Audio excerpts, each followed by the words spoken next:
Hey everybody, I am Andrew Zarian, and this is a series that we will be doing in the coming weeks where we interview people from the podcasting world, the internet broadcasting world.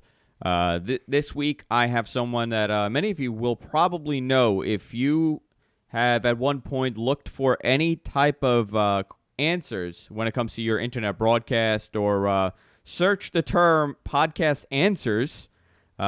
You will find the Podcast Answer Man website. This is Cliff Ravenscraft, the Podcast Answer Man. How you doing, Cliff?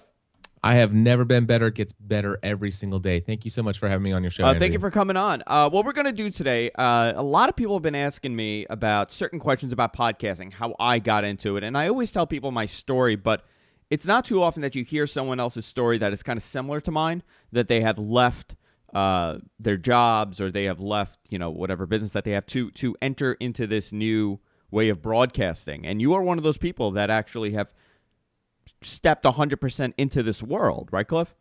I have. I'm 100% full-time into podcasting and new media, and I am never going to go back to the old way of doing business. So what was your background? Before we get into what you do now, what was your background in? How did you get in? Let's go through the process of what you did and how you evolved into this.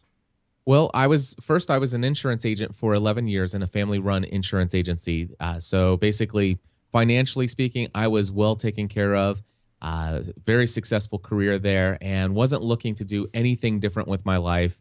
Although, and matter of fact, I will even say at the time, I was really enjoying my career. I was, I thought that I was helping as many people as I possibly could.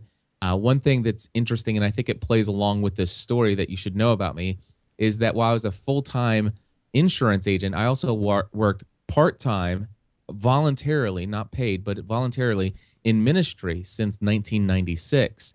And so I also was a pastor of a small church for a while, associate pastor, and then pastor of small groups and all of these other positions in ministry. So that gives you a little background. And what happened was in December 2005, I decided to start podcasting about the TV show Lost. Now, is this before the term podcasting was coined? I mean, this is very early on. No, this is probably about 9, 10, 11 months after podcasting as a term really got underway. I think podcasting really started to take off in its early stage. Late 2004, the technology was there. Early 2005, podcasting as a term came up, and then podcasting was good, had a good solid running for about 9 months before I got into now, it. Were you aware of what a podcast was, or did you just plan on just doing something for yourself? I mean, were you kind of aware about where it would go or what it really was?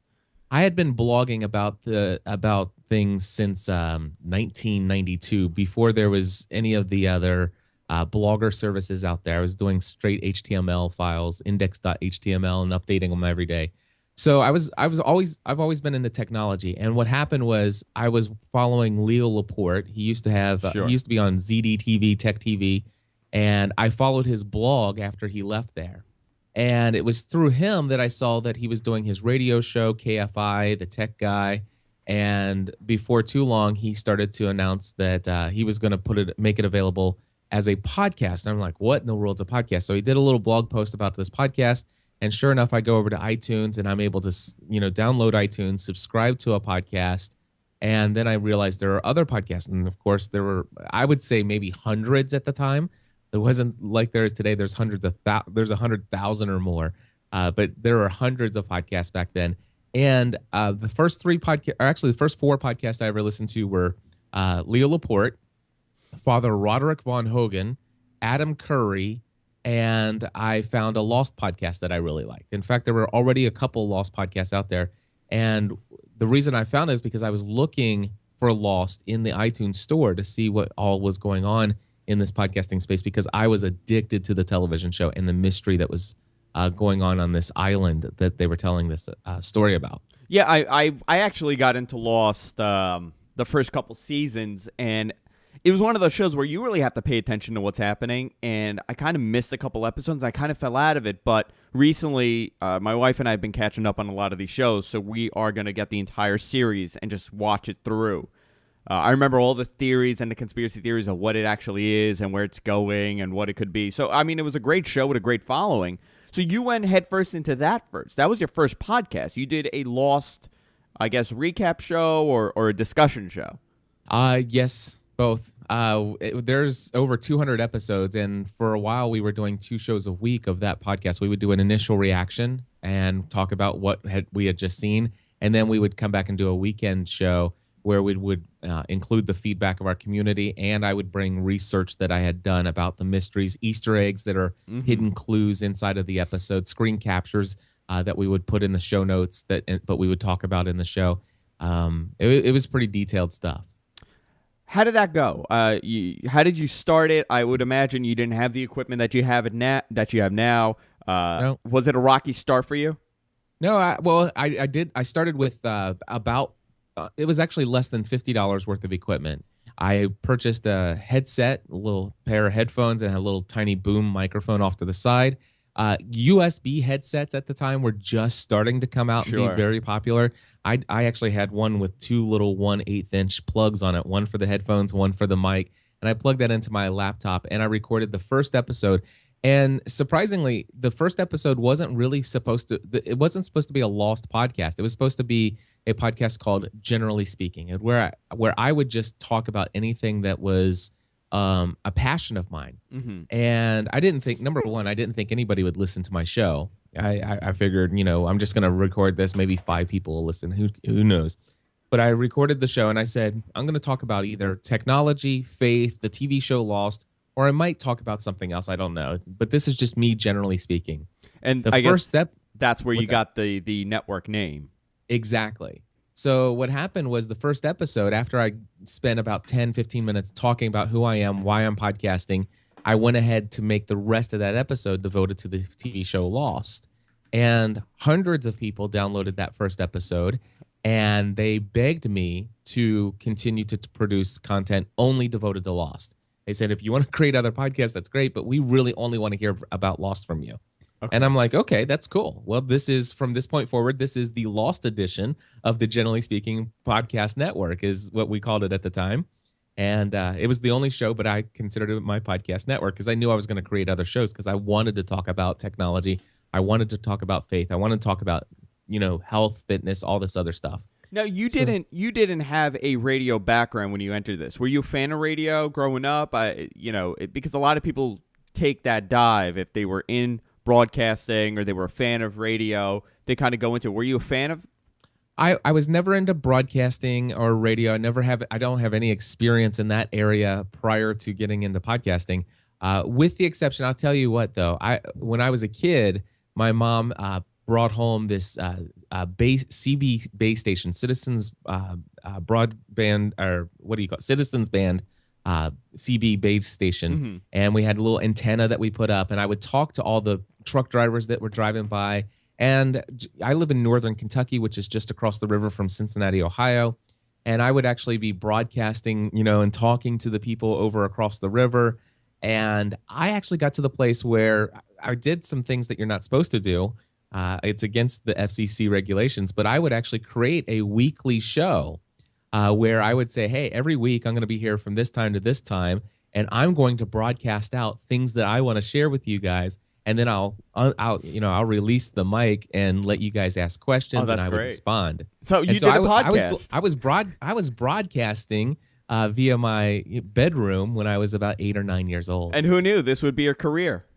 And I will also tell you that illegally, I purchased. Well, it wasn't illegal to purchase a ham radio, an amateur radio, but I did purchase a 2-meter amateur handheld radio, and I used it illegally for about 4 or 5 months before I finally said, yeah, this isn't for me.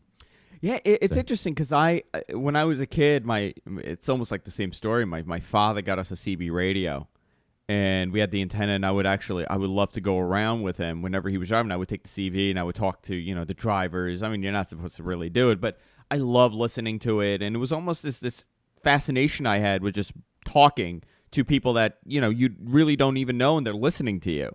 Yeah. And I guess it starts off early on with what you like and your passions in life. Now, you did the Lost podcast, very successful.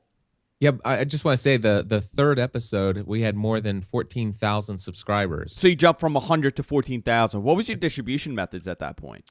Distribution method. Well, a couple things. Number one, I joined the Lost Podcast Network. So there was already a group of podcasters who were podcasting about Lost, and they had already built a sizable audience for their network. So immediately you would put your podcast episode in their RSS feed, and that immediately jumpstarts a couple thousand people. But then all of a sudden, I was calling in and leaving feedback for other podcasts, even way before I even thought of starting my own. So I was already known as a person who was a part of the community of various other podcasts. And so when they learned that I was podcasting, they're like, wow, did you hear Cliff's doing a podcast? And the other podcasters would actually promote my podcast. So not only was I on the Lost Podcast Network, but then I was getting this promotion elsewhere. And it didn't hurt that that Entertainment Weekly, EW.com, actually did a full-blown story on one of the theories I had about Lost. So that sent a lot of traffic my way as well. That also sent. I mean, that's a big jump. I mean, that's a jump that most people will not see within their first couple podcasts. I mean, did you continue the series until the very end? Oh yeah, I started. It was season 2, and I carried it on all the way through the very end. We got to the point where our community was so large, we started inviting people to come to our home and watch the season premiere episodes, the season finale episodes. We outgrew our home, so we actually had to go into like a home theater entertainment store where they have hundreds of HD TVs and all these fake living rooms with couches set up. Oh, that's amazing. We filled that. We had people come from Belgium, Germany, the Netherlands, all over the UK, all over the United States come out. And then for the finale, for the series finale, we reserved the entire restaurant at the Hilton Hotel here in Cincinnati area. And we had the local Cincinnati news, all the radio stations come out. And we filled the entire restaurant, and we had people from all over the world. It was pretty wild. So now you start off with the Lost Podcast. Once again, Cliff's website is the Podcast Answer Man. I have it right on the video. If you're watching the video feed of this broadcast, you can see the website right here. How did you jump into becoming the Podcast Answer Man? How did that happen? Because that's an interesting step. You went from doing a very successful podcast about a TV show, and now you are the guy that many people go to for advice, and that is what your series is based on. You've done 256 episodes currently of the Podcast Answer Man show, and it's a hit. I mean, many people watch it. Many people know you as someone that they could go to for information when it comes to broadcasting on the internet. Yeah, how this all started was basically there were a couple times I started the Lost podcast first, and then I ended up creating another show. At the time, it was called My Crazy Life. Today, it's called Pursuing a Balanced Life, and that one has over 520 or 530 episodes of it. And I created another show called About the Church. Today, it's called Encouraging Others Through Christ, and that's got over 200 episodes. Or no, that one's got 130 episodes. And then the fourth podcast I ever launched was Podcast Answer Man. And the reason why is because I was starting to get, I was already getting lots of emails, but a lot of people were asking me questions. How do you do this? Can you tell us about what equipment you're using? Can you tell us how you set this up? And I was answering all those questions individually, and oftentimes the same thing over and over again, but not even at the time thinking about looking for technology that would allow me to copy and paste pre-written messages. I was just spending hours answering questions. So I decided to launch this show called Podcast Answer Man. But I also knew that by this time and I had been podcasting for an entire year. So in December 2006, I had decided maybe one day, and this is a pipe dream, and I know it will never come true, but one day it'd be cool if I could podcast full time as a career. That would be awesome. If money were no object, I mean, I would podcast full time. And this is in 2006. This is December 2006. Okay. But I, again, never dreamed it would be possible. I said, well, I'm going to start this podcast, and I'm going to let people know that I'm available. If they want to, they can hire me to teach them. And people did. I had people sign up for webinars, and I was still, again, podcasting was still pretty much a hobby for me when Podcast Answer Man started. And it was still very new. Many people really didn't understand how to create or cultivate even a community or an audience at that point. A lot of people thought, well, you go on, you get some sort of microphone, you plug it in, and you just talk into it. And maybe you'll get a couple people to listen, but that is not what a podcast, especially something like yours, which, is a professional style broadcast. It's not really what it is, and it's not how you become successful in this. Right. So you started the podcast Answer Man. People were listening. They were joining into these webinars. You do write-ups on your website on certain things. Like right now I'm on your website, and I didn't know iTunes is now preferring a 1200 by 1200 podcast artwork. I had no clue about that. So this just changed last week. So iTunes has a page on their site, and it's linked to in the article there, but it says that the iTunes specs have just changed. And there are a couple actual changes in there, but most notable one that will affect every podcaster, especially the ones who have a desire to be featured as a featured podcast in iTunes. They say that it's preferred that you use 1200 by 1200. You can still get in. Nobody that is going to get kicked out of the directory if they have 300 by 300 or 600 by 600 or even some other odd size images. But what they did state now is that you will no longer be eligible to be featured as a featured podcast in iTunes unless you have the 1200 by 1200 artwork. Yeah. But these are things that people go to your website and find out about. I mean, this is something that people learn from you when they go to your show. So your show, pretty much, you do certain topics every week. One would be, let's say, cultivating a community. One would be monetizing your podcast. One would be reaching out to other podcasters. Every week you target a different topic. What is the most asked question that you get as the podcast Answer Man? What do people come to you and ask you the most? The one and it's usually phrased in a way that I really don't like it. And I'll tell you, it's the question I get asked most is, how do I grow my audience? But the way that they ask this question is, I've been podcasting for a certain number of months, weeks, years, whatever.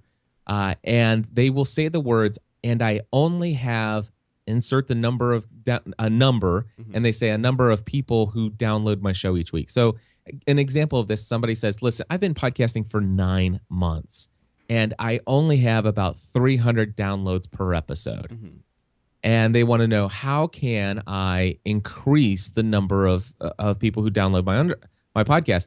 And I just want to say that question really is not something I like. I don't like how it's phrased, and I try to help people even before I answer the question of things you can do to market your podcast and make it better and get the word out. I usually try to help them understand. It's like, listen, do you understand what you're saying? That you have every single week that you produce a show, there are over 200 people who are listening to you. Yeah. I mean, just imagine that. Have you ever spoke at a convention or a conference? I mean, could you imagine every single week filling a room with 200 people and they're listening to every word you say? That's quite an accomplishment, right? I mean, that's a big deal. Yeah, it's a huge deal.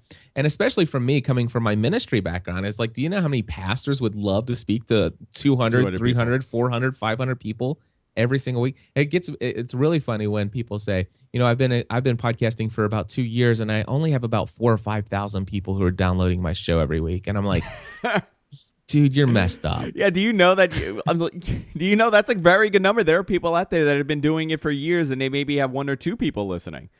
Yeah. That happens. It does. And the thing is the understanding is that there's power in the individual person, the amount of influence that you have. And my recommendation to those people, and I almost unless they're paying me, I very rarely have answered the question, how do you market your podcast? How do you grow your audience? Until recently, which, by the way, if you go to Podcast Answer Man, look at episode 254, I finally did give 16 ways you can actually improve the marketing of your podcast and grow your audience. I actually listened to that one, and I was actually looking for a content management service for me to manage my contacts, and I'm using the service that you're using now. Oh, yeah, Hi-Res is great piece of software. It's a great piece of software. But you know what it is, and I'm asked this question a lot too. I think a lot of people think there's some sort of trick. There's something, it's like flipping a switch and these people will come to you. And it's not one thing that you could do. And I have a very difficult time explaining this to people whenever people say, well, how do you get an audience? What do you do? What can I do to get, and I spoke at Blog World last year, which you were at Blog World as well last year. And you're going to be this year as well. And people came up and they said, I have 36 people that listen to my podcast. What can I do to get more viewers? And it was almost like people think that there's one missing key, which there isn't. There's multiple things, just like you said. It goes anywhere from 9 to 100 steps that you could possibly take to grow that audience that you have. Yeah, that's exactly right. There are some things that you can do, and that I believe are easily reproducible to gain a larger audience. If you want to, if your only goal is to grow a large audience, there are some things you could do to make that happen. Especially if you tap into popular culture. I found a formula that works extremely well for me, and if you can create a show that sounds great and has great content, and you're a true and genuine fan of something in popular culture, you can tap into the existing popularity out there. But still, here's the thing. I launched this thing called the Hunger Games Fan Podcast at hungergamespodcast.com a year ago. My wife and I got introduced to the books. We knew that a movie was coming. We didn't know that the movie was going to be nearly as awesome as it actually turned out to be. It just came out last weekend. It's wonderful. But the thing is, we knew that this was popular. We knew the series was popular, but we were actually fans of this genre of books. And so we launched it. And what I did is I was able to add 6,000 subscribers using nothing more than Twitter within 30 days. And how I did that, and this is just one way. So what I did is I created, if you go to twitter.com/HungerGamesPod, and I'm sure, Andrew, you'll pull that up. But if you go to twitter.com/HungerGamesPod, you will see that I spent probably about 3 hours completely tricking out a nice looking layout for the Hunger Games Podcast Twitter ID. So that if you actually come there and you read the bio, you see the background, you can tell that the people who created this are serious about Hunger Games. And what you'll do is you'll notice how many people are following me there on Twitter. And how I did that is I went into Twitter and I created all of this. I created all this back content that I'm linking to. And it's not just linking to my own shows, but I'm linking to other people's fan sites. I actually did a lot of research, and I used this thing called bufferapp.com to schedule tweets way into the future so that I'm consistently providing a great stream of content to things directly related to only Hunger Games, nothing else. It's all Hunger Games all the time. And then I went to Twitter and I looked for other IDs that were only devoted to Hunger Games. For example, I went to Lionsgate's Hunger Games official Twitter ID. I went to, a bunch of these Hunger Games fan sites that have already gained an audience of thousands upon thousands of Twitter followers on Twitter. And what I did is I went in and I just followed every single one of their followers because I already knew that all the people following those fan sites, that official Hunger Games site, that those people were interested in Hunger Games. And as a result, a lot of those people are not as savvy about social media as some of us are. Sure. And so therefore, the chances of them turning off their email notifications are very slim. Yeah. So that means as soon as I followed them, they got the email notification that saying, the hey, Hunger Games podcast is now following them. But you said something very interesting here. It's a tapped-in audience. It's not about a numbers game like some people think. Early on we were speaking about how people come to you and they say, oh, I only have insert number of people that listen to me. Well, to me, it would be more important, let's say you have 6,000 people that really are into what you're listening to, what you're speaking about, than to have 8,000 that really are coming and going. Yeah. Now, with the Hunger Games podcast or a very niche podcast like this, you were tapping into an audience that is very dedicated to the brand and that will share your content out there, will be 100% behind what you're doing because they are 100% interested in what you're doing. Absolutely. And just imagine this. What if somebody came to me and says, listen, we created bobbleheads for all the Hunger Games characters and we would like to promote them on your show and we'll give you a commission for each one sold, or we'd like to advertise this on your show. You can make a lot of money that way, and that's just one option. Which, by the way, Hunger Games is just totally a fan thing for us. We have not monetized that in any way. I could probably generate an extra $2,000 to $3,000 a month off of Hunger Games podcast, and I choose not to. And to give you an idea of the power of an audience and community, I have a show that's called Family from the Heart at familyfromtheheart.com. This show is 4.5. It's almost 4.5 years old now. And it's a show where every single week, my wife and I get behind the microphone and we talk about our family, what's going on in our lives. And the only reason people would be anywhere remotely interested in this is because they found us through the Hunger Games podcast, the Lost podcast, the Twilight Saga podcast, the all these other podcasts that we produce. And they say, wow, I like Cliff and Stephanie enough. And I saw on their site that they have this thing where they talk about their family every week. Yeah. This podcast has less than 1,000 subscribers. Okay. You follow me so far? How many? Less than 1,000. All right. This podcast has had a sponsor for 4.5 years without fail. The same sponsor, Mardel.com, Mardel.com/GSPN. Use promo code GSPN in the shopping cart. You get 10% off, and it's a great way to say thank you to them for sponsoring our podcast. That one phrase has paid my mortgage every single month for 4.5 years. And that shows that it's a very dedicated audience. They actually, I get the reports, on average, $8,000 to $16,000 worth of product purchased through Mardel.com every month. That's phenomenal. I mean, that's something that podcasts with 10,000 followers, 10,000 subscribers are not able to capture. Yep. So, and I tell people this. We have a network here. I mean, we do 13 shows a week, and we have very specific programs. We have a comedy podcast, we have a celebrity interview podcast, and we have a tech podcast. We have a hair loss podcast here on the network. And people ask me, why do you do such a variety of shows? And I tell everybody, not everybody's really going to be interested in my variety show. But you may be interested in my tech show. You may be interested in the hair loss show that we have Spencer Coburn, which is actually a very interesting story. He was a terrestrial radio broadcaster that has made his way to internet broadcasting. He's able to capture a very niche audience because of the program. And I tell people this because it's very important to know what your audience is into. It's very important to know what your audience likes. And you have been able to create that with your community because you have a community that varies from the Hunger Games to Lost to wanting advice about podcasting. It kind of varies. Now, what's the crossover with these people? And that's an important thing. Do they cross over to each other? Do you know how many of them actually cross over to the other shows? Absolutely, I know. There's no question that I know that. Our podcast reaches somewhere between, all of our shows on the network reaches somewhere between 60 to 80,000 people.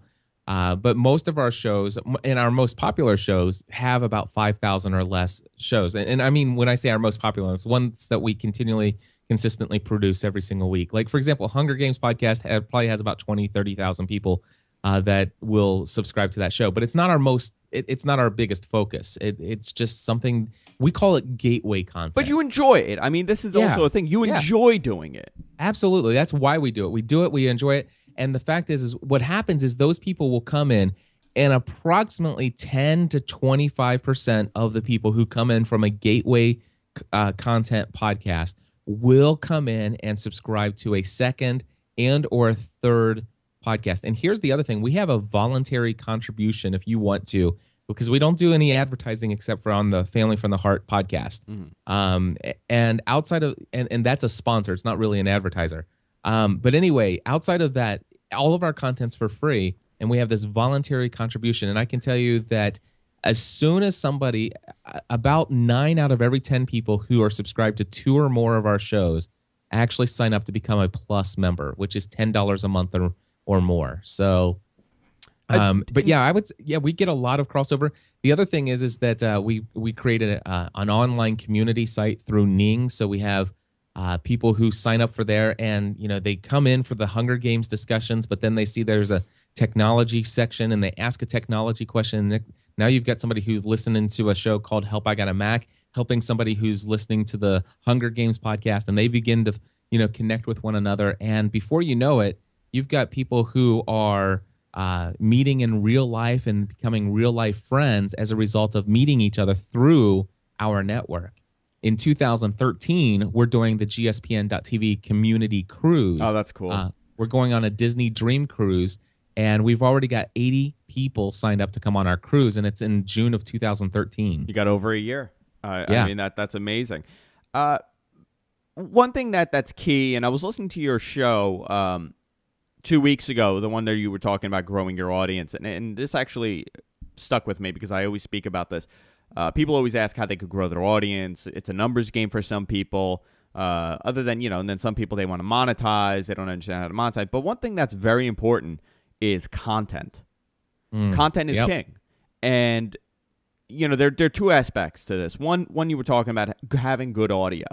How important it is to have good audio. And you could have a show. You could start off a podcast, and your audio could be good, but your content is getting there. People will stick to you because it's still okay content, but you sound great.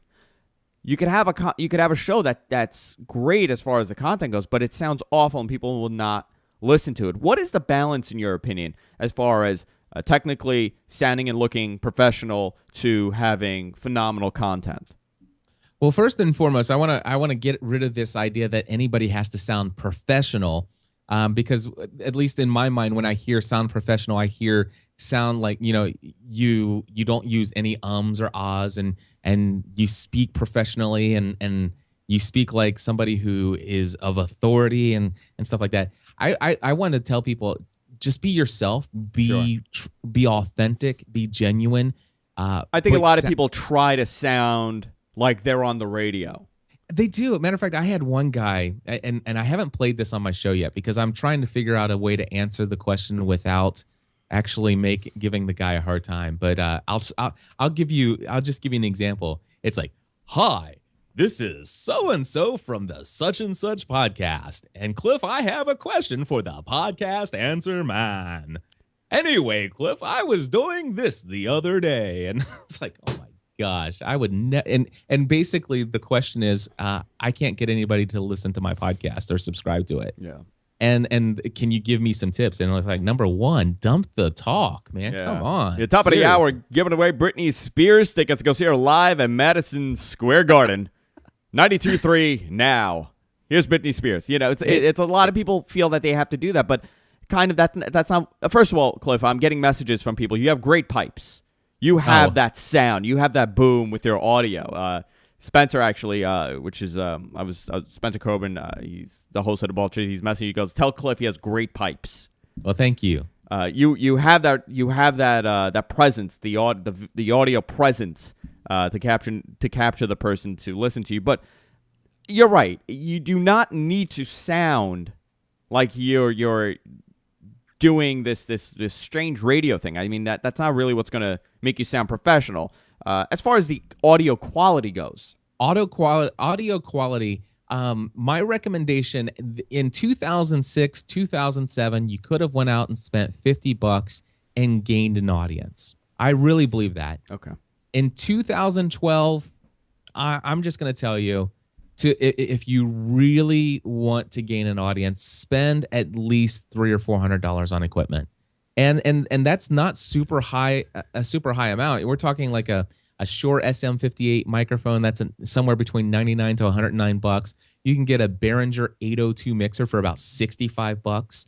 You can get a mic cable for anywhere between $10 to $20. And by the way, you have kits on your website. You show I guess for one example, you have a Heil PR40 package that you highlight on your website, and this actually it's a phenomenal kit. Yeah, I actually used to have a lot of different kits, and back in the day, I used to sell about $4,000 to $6,000 worth of equipment every single week. But it got to where I wasn't getting enough time to work with my consulting and coaching clients, which was a lot more for meant a lot more to me financially and just also for personal rewarding. It's one thing to make sure people get the right gear, and I love doing that. But I really love talking with people. I love helping people understand their, what their main message is. I'll give you a perfect example of what I love doing. Is I had somebody who signed up for a podcasting A to Z course that I did, and he says, "Cliff, I want to launch a podcast, but I have no idea what I want to podcast about. But let me tell you two options that I'm considering. I'm either going to do small business coaching or personal finance." And he listed all of the reasons why these are the two logical things for him to podcast about. And he gave me a list of qualifications, and I wrote back to him because the podcasting A to Z course is where you get unlimited access to ask me questions in an online forum for 4 weeks, and you get all my training tutorials. But anyway, what happened is that I wrote to him and I said, listen, here's the thing that I don't understand. You're giving me, it's like you're asking me to hire you as to do this. What about your passion? I did when I read about why you're choosing these two different options, I don't hear passion. And he wrote back and he says, you know what, Cliff? Honestly, I don't have any passion for either one of these. I hate these. These are I've done these are the two things I've done with my life for the last 20 to 30 years. And to be honest with you, I hate it. Yeah. And I said, you know what? I would hate listening to your show. Yeah, because it's present. I mean, you kind of know someone that is not really into it. So here's go to hookedonwoodenboats.com. And it was so funny. I asked him, I said, hey, is there anything that you're really passionate about? Any hobbies that you have that you just absolutely can't get enough of? And he says, yeah, wooden boats or bike riding. Oh, that's so funny. It's so far away from anything, what he wanted to do.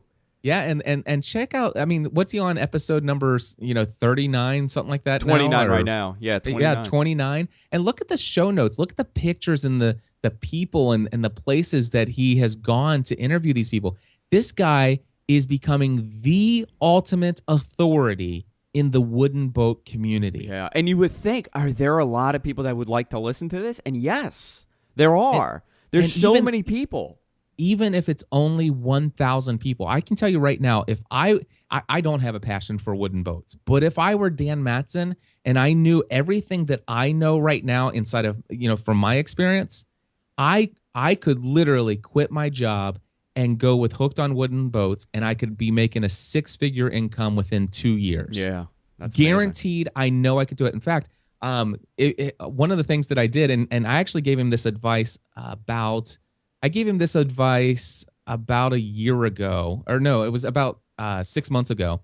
And I told him, I said, you need to go and get hooked or woodenboatweekend.com, woodenboatweekend.com. And I told him what he should do with it, and he never did. And so the other day he was asking, he says, Cliff, I'm having a hard time getting affiliate relationships with these old brick and mortar stores, blah, blah, blah. So I gave him some advice, and I said, you know what, Dan, I just noticed that you never purchased woodenboatweekend.com.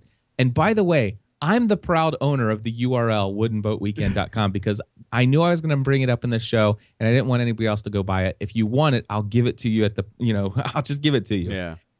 But here's the thing, woodenboatweekend.com. Check this out. If you go through there, you see the people, the workshops, inside of these people's workshops. And I told him, I said, man, if I were you, this is what I would do. I would go to one of those guys and say, hey, you've got enough room in here for about 10 people to come in, and you could demonstrate to them how you use all of these different tools. And what I'd like to do is I'm going to bring these people in, and they're going to pay $800 to come and spend the weekend here, a Friday and Saturday with us, or a Saturday and a Sunday with us. And they're going to come here for the weekend, and you're going to let them kind of use the tools. You're going to teach them how you do it. We're going to make a project together, and they're going to pay $800 a person, and you're going to get $400, and I'm going to get $400. I'll tell you right now, I could make $4,000 a month guaranteed doing that one weekend each month, each year. And this is the beauty of new media, right? And social media. Absolutely. This is what has happened. And you could do that with 1,000 subscribers. All you need is 1,000 subscribers, and you could do when you're in a niche audience like that. Yeah, I mean, speaking, personally, we do a one of our more successful shows. It's a tech show that we do, What the Tech, and I co-host it with Paul Thurrott, which you would know from Windows Weekly and from his site, Win Super Site. We have, the last I checked, maybe 8,000 subscribers. And we have been doing it for, I had a prior co-host, and we just started doing it a couple months ago. The show has taken off so much where one of my advertisers, majority of my revenue is coming from that one show. But the audience has kind of spilled into my other shows, so it's bumped up my revenue for my other shows as well. So if you have one successful show, which, by the way, Cliff is right, you don't need 8,000 followers or even 5,000 subscribers. You're right, about 1,000 dedicated subscribers that will come every week to listen to your show. They're kind of the backbone of your brand, and they will spread the word, and they will help you grow the community. Now, this kind of leads into something else. You've been doing a podcast for quite a long time, probably one of the first people that have been very successful at this. Where do you see podcasting going? I'm gonna throw a bunch at you, and it's a loaded question, Cliff. Where do you see podcasting going? What is your opinion on a video podcast, and what do you think of live internet broadcasts? All right. I have an opinion on all of those things. Because we spoke about this off the air, and I kind of got what you think of it. And, people throw around the term that podcasting is a dirty word now. Podcasting is dead. But what do you think? Because you've been doing it for since the beginning. Yeah, podcasting is not dead, never has died. It's not experiencing a revival of any sorts because it's never had a downward trend. A lot of people have said that their audiences have plateaued. And you know what? I would have to say that probably their marketing efforts have also plateaued. Sure. The fact is that here's the thing: if you've got 10 people who would subscribe to your show every single week in this world, there's got to be at least 10 other people like them. If you got 1,000 people who subscribe to your show, there's probably 1,000 other people out there who would also do it if they knew you existed. If you have 100,000 people listening to your show, there's probably 100,000 other people who would. So there's no plateauing as far as podcasting is concerned. The other thing that I will say is that podcasting, as far as a medium of distribution, which basically a podcast is a digital audio file or video file that is episodic content, meaning that you are regularly putting out new episodes of this content that is subscribable or deliverable via an RSS feed, which basically, and some people don't even know what an RSS feed, as long as they have a piece of software that says, hey, this podcast is available, they can click a button that says subscribe, and boom, it immediately gets sent to them as soon as there's a new episode. That's a podcast. That is going to be around forever. Mm-hmm. It will never go away. And the cool thing is you've got like Ford and BMW now have Stitcher radio applications in their car. People have it's called Stitcher Radio. They have no idea that it's all podcast. Everything there, podcast. And what happens is they can go in and they can browse by category, and they go to technology, and guess what's there? Podcast Answer Man. And they can actually subscribe to that. They can click a button and say, you know what, add this to my favorites. And boom, every time I have a new episode, they're notified. That's podcasting. I'll tell you something, Cliff. You brought up a very important point. We have a live audio feed on top of our video feeds. And I checked the analytics for the live audio feed. Do you know what my peak listenership is for the live audio feed? 6 to 11 a.m. in the morning. Yeah, people are getting ready for work. That's morning drive time. Yeah. And most of the traffic is coming from Stitcher. Yes, it's interesting where it shows where the trend is going. Yeah, and the thing is in 2007 and 2006, 2005, the iPhones, the iPhones weren't around or prevalent back then, but now there are so many different applications on your iPhone, your Android, all of these apps, and you can go in and find podcasts and subscribe to them. You don't even have to have it synced to iTunes anymore. It's just amazing how easy it is to get access to our content. So it's never been easier to get podcasts than before. You asked me about audio versus video, and I'm a huge audio fan. And number one is the reason why. The number one reason why is because I think it is possible to have a podcast that sounds as good as, if not a lot better than, any FM radio station in your town. You're 100% right. And you can do that. And by the way, you can do that for $400. You can actually create a podcast that sounds better than the radio stations.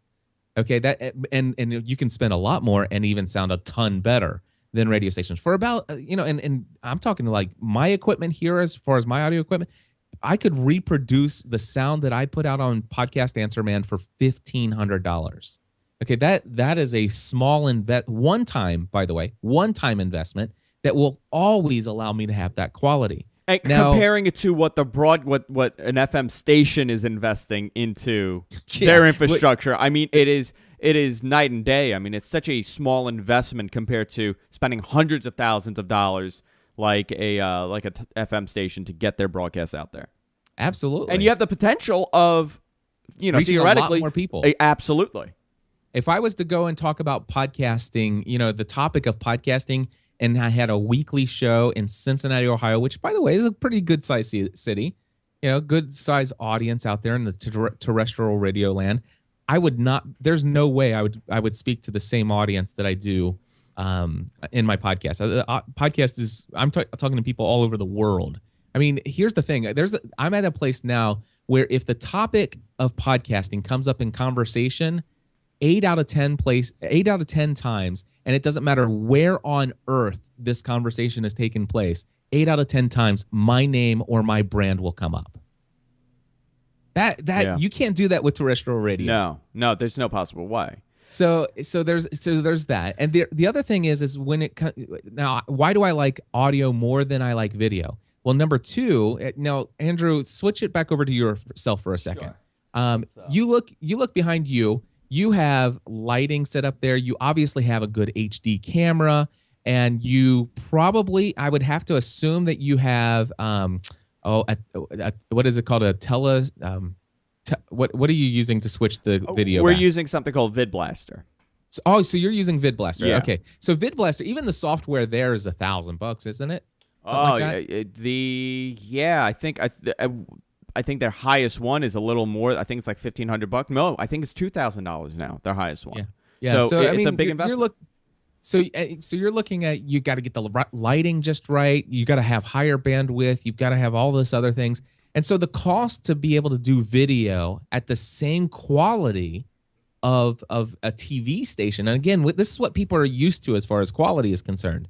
And even in your studio, you have to admit, you're still not getting the from the top where they do the pan zoom in from the I mean to get broadcast quality video, I've spent about $30,000 into the studio. Yep. I would have to spend another $100,000 to achieve that look.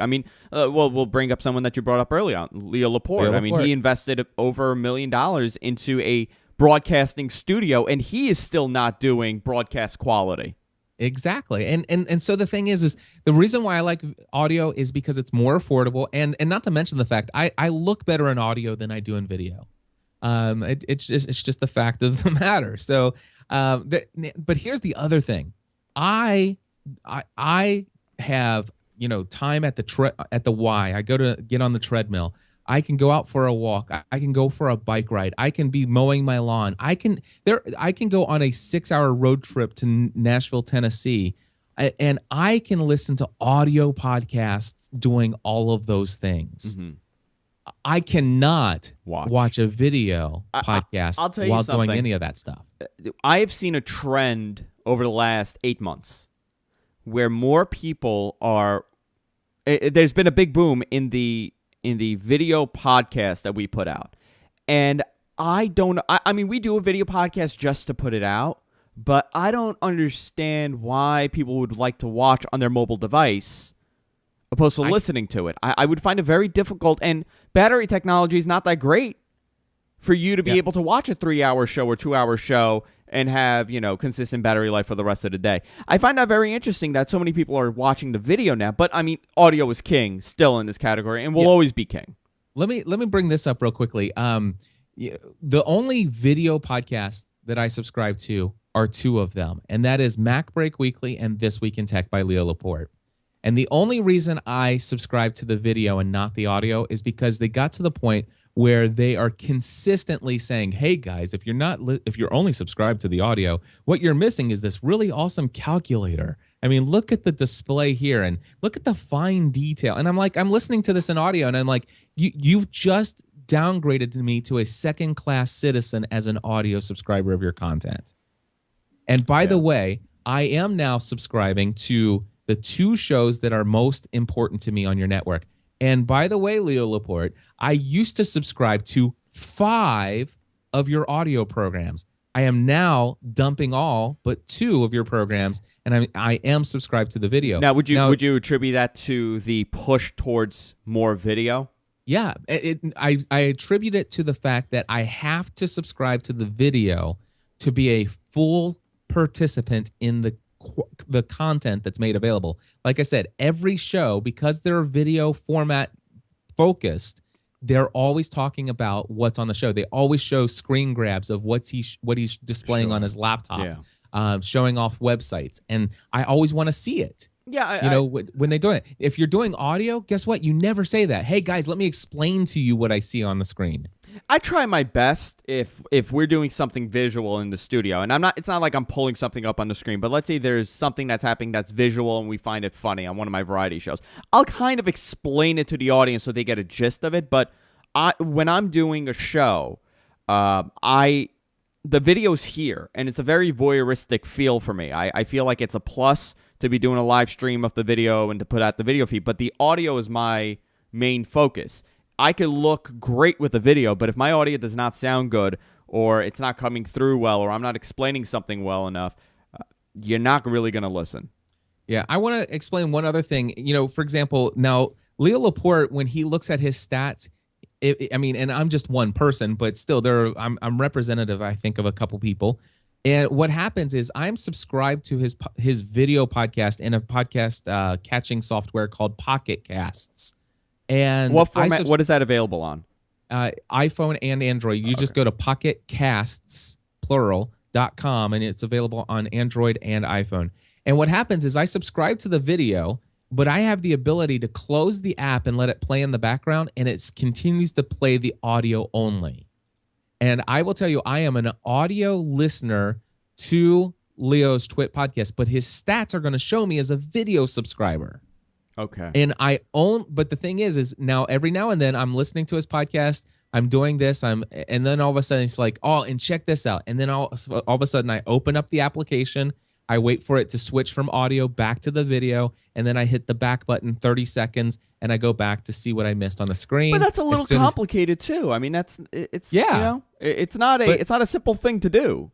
But so what I'm saying is, even though your stats may be showing that you know, you've got all these video subscribers, don't be surprised if you learn that a lot of those video subscribers are really only consuming the audio portion of your show. I agree with you 100% because I cannot tell you the last time I was watching a video podcast or watching a live video feed and I sat there for 2 hours and I watched the entire thing and didn't, you know, multitask or tab into something else on my browser or go off and clean up the house. You know, I don't think anybody really does that.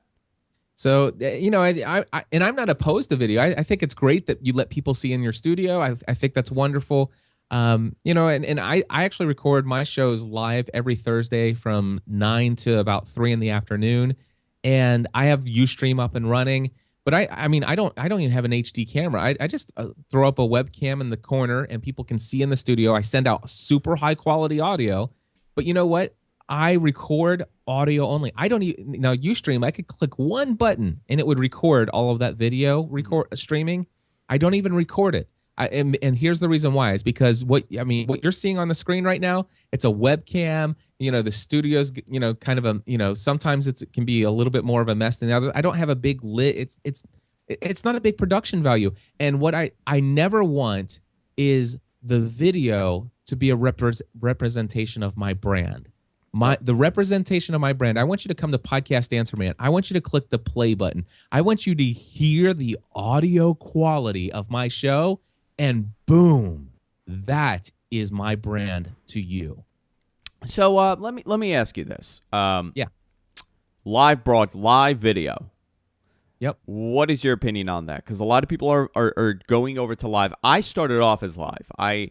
My podcast was a secondary thing to me, but and I'll tell you something, and this is a quick tip for people that have asked about how to monetize. Advertisers still are not really looking at your live numbers because it is not traceable. They really don't know how to trace it yet. What they want to see is your downloads, your subscribers. So we push the podcast because we need to show to our advertisers that we have people watching. I find both very important in what I do. What is your opinion on a live broadcast? Do you think that a lot of people will be ditching the podcast aspect of it and going to a live broadcast? Or never. Do you think it kind of has to coincide with each other? Well, here's the thing. Your live broadcast, when can I watch you? Andrew, can I tell you, hey, you know what? I'm running 15 minutes late getting home for your live broadcast. Andrew, will you please hold your show up for me and start when I get home? No, there's no possible way you could do that. And could you do that for all 8,000 people who are watching? What the tech?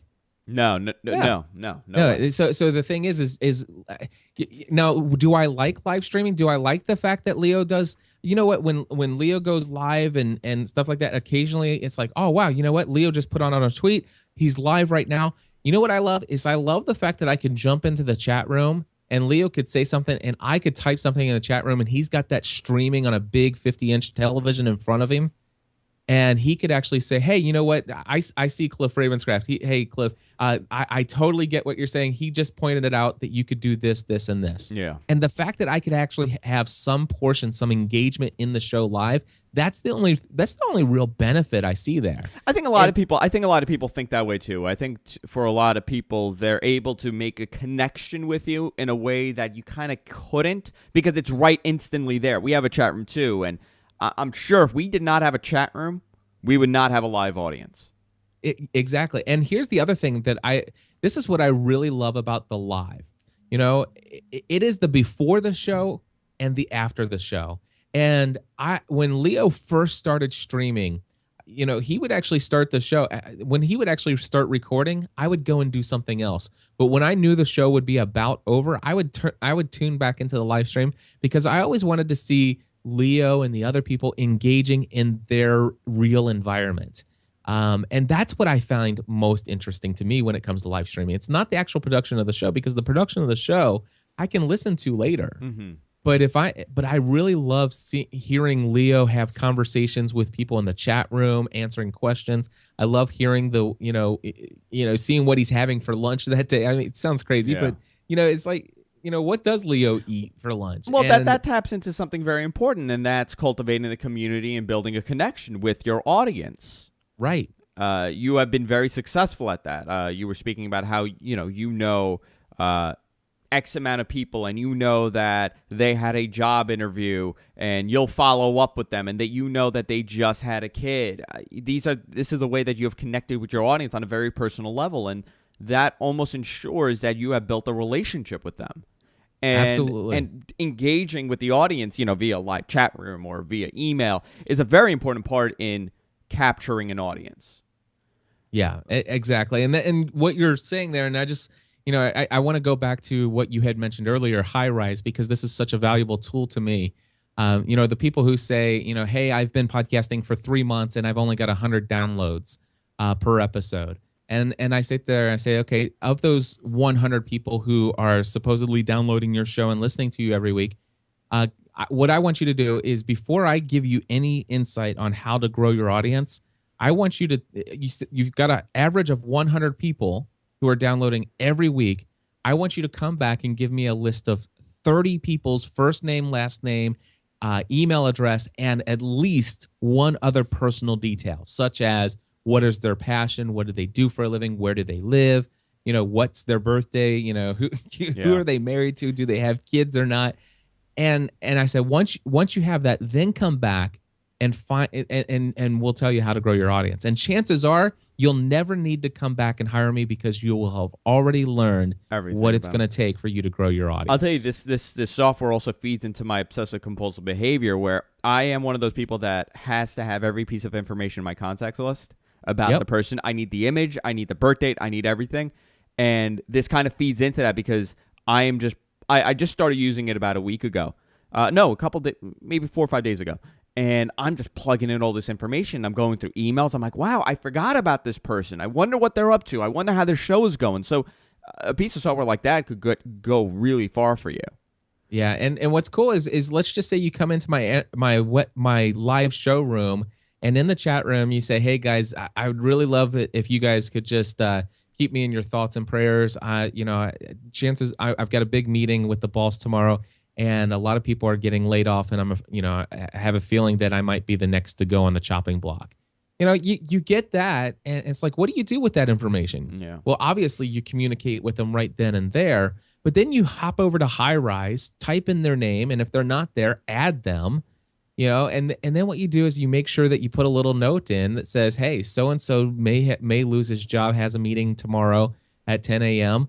And then I can actually click add a task, and it says, okay, follow up with so and so, see how his meeting went. and set that reminder for like, that afternoon. And the next thing I know, all of a sudden it's the next day. I've completely forgotten about the fact that I had that conversation Yeah. with you yesterday. And the next thing I know, it's 3 o'clock in the afternoon the next day. My life is grand, nothing, completely carefree. And then all of a sudden I get this little pop-up notification or an email that says, hey, check in on Andrew and see how he's doing. And then all of a sudden I read that. I was like, oh yeah, I remember he said that. And then I go and it's like, oh, well, I don't have his email address, but I know we're connected on Twitter. So I go find you on Twitter and I send you, I look to see if you're following me. And if you're following me, I send you a direct message Yeah. and say, hey, I just want to let you know you've been in my thoughts and prayers, and I want to see how things turned out today. Is there anything I could do for you? No, I think that's a great way to continue reconnecting with your audience. Now, to kind of wrap things up, I want to ask you, where do you see Podcast Answer Man being and going in 5 years? And where do you see the podcasting community headed? Well, I see the podcasting community going mainstream first and foremost. I think that when blogging first came out, well, first of all, we didn't even know what to call ourselves for the first few years, and then all of a sudden people come up with weblog, and then it became blog after they started Blogger service, and stuff like that. And then all of a sudden, even for a couple years after that, it wasn't until maybe 5 years ago that your grandmother started to understand what a blog was when you mentioned it. Yeah. And so it took many years for people to understand what blogging was. And blogging's been around for a long time. A very long time. Podcasting is, I would say it's just coming out of its infancy stage. I would say it's a toddler these days. And people are starting to hear about podcasting. I mean, you hear the radio people say, NPR is like, you can download this on our podcast. You hear the Fox News has, the podcast. All these mainstream media people are using the term podcast out there. It's becoming easier and easier to go and search in your iPhone app directory, type in podcast once you hear it, and then all of a sudden you can download an app and it starts to make it easy. I would say that in 5 more years, pretty much everybody out there will know what a podcast is. I see a lot more people coming on board for podcasting, both businesses, individuals. So I see a massive upswing in the amount of content that's available. I see the future. In the future, I see some other players coming into the field, building amazing directories for podcasting. Right now, iTunes is still the only real go-to place for finding out where podcasting is. I think there's going to be at least one or two more. Prior to iTunes, there were many of them. Oh yeah, there was probably about 40 or 50 of them, but none of them really did a good job at it. And all of them are pretty much defunct today. Yeah. I mean, today there's iTunes, there's the Zune Marketplace, there's BlackBerry has a directory, and Stitcher Radio. Those are the 4 places I'm telling everybody they ought to be. But I think in the future there's going to be more. And I think the other future of podcasting is there's going to be a lot of people who are start going to be subscribing to your content, and they have no idea what a podcast is, but man, they're making use of podcasting every day. Mm-hmm. And it's going to be all those people with internet-enabled car radios, not satellite, but internet-enabled car radios.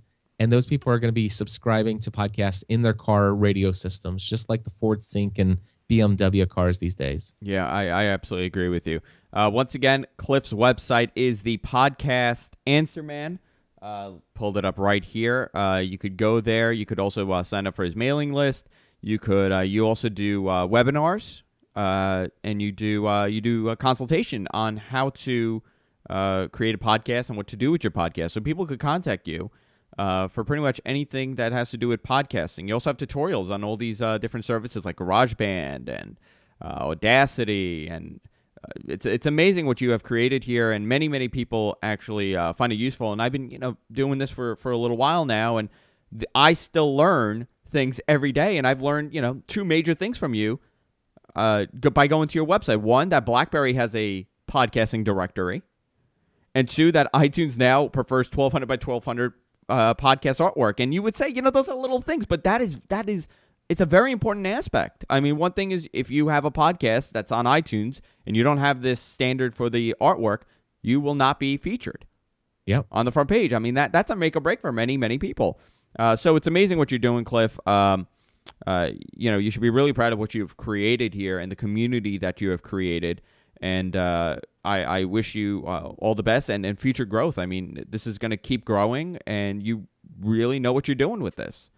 Thank you very much, Andrew. I really appreciate the opportunity to be here and to talk to your community as well. Yeah. Once again, the podcast Answer Man. If you missed any portion of this live broadcast, you could go to our website, gfknetwork.com. Also, this will be broadcasting on the International Association of Internet Broadcasters website at ibroadcastnetwork.org. ibroadcastnetwork.org. I was going to say .com, but it's .org. And until next time, have a great day, and good night.